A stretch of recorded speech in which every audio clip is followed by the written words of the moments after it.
미국 중앙은행인 연방준비제도가 지난 9월에 이어 다시 기준금리를 인하했습니다. 보도국 연결해서 자세한 소식 들어보겠습니다. 한미애 기자.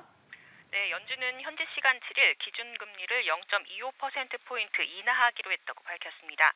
이에 따라 기준금리는 4.5에서 4.75%가 됐습니다. 연준은 지난 9월 4년 반 만에 기준금리를 0.5%포인트 인하하는 B컷을 단행한 이후 이날 다시 금리를 내린 건데요.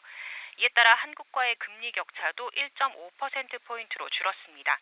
연준은 올해 초부터 노동시장 상황이 전반적으로 완화됐고 실업률은 상승했지만 낮은 수준을 유지하고 있다고 금리 인하 배경을 설명했습니다.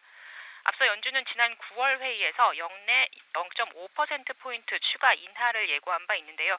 따라서 시장에서는 다음 달에도 다시 한번 0.25%포인트 인하를 예상하고 있습니다. 트럼프 전 대통령의 재집권이 확정되면서 이후 연준의 통화 정책에 미칠 영향에도 관심이 쏠리고 있는데요. 네, 그렇습니다. 이번 회의 직전 치러진 미국 대선에서 트럼프 전 대통령이 승리하면서 연준이 장기적으로 기준금리를 인하할 수 있을지는 불투명하다는 전망이 나왔습니다. 월스트리트 저널은 트럼프의 각종 경제 공약이 미국 내 인플레이션을 더욱 부채질할 수 있다는 경고가 많은 상황에서 연준이 기존 예상대로 향후 1, 2년간 금리를 꾸준히 낮출 수 있을지 미지수라고 전했는데요. 경제학자들은 트럼프의 전면적인 관세 부과와 조세 감면부터 불법 이민자 추방 공약이 모두 물가 상승의 요인이 된다고 보고 있습니다. 실제 트럼프의 당선 확정 이후 첫 거래일인 지난 6일 채권 시장은 바로 금리 상승으로 반응했습니다.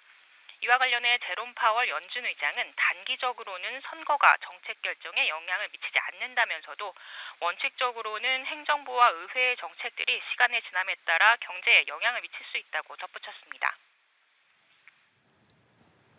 네, 트럼프 전 대통령은 연준의 금리 결정 과정에서 대통령도 발언권이 있어야 한다고 여러 차례 언급한 바 있습니다. 다시 한번 연준의 독립성을 흔드는 것이 아니냐는 우려도 나오고 있죠.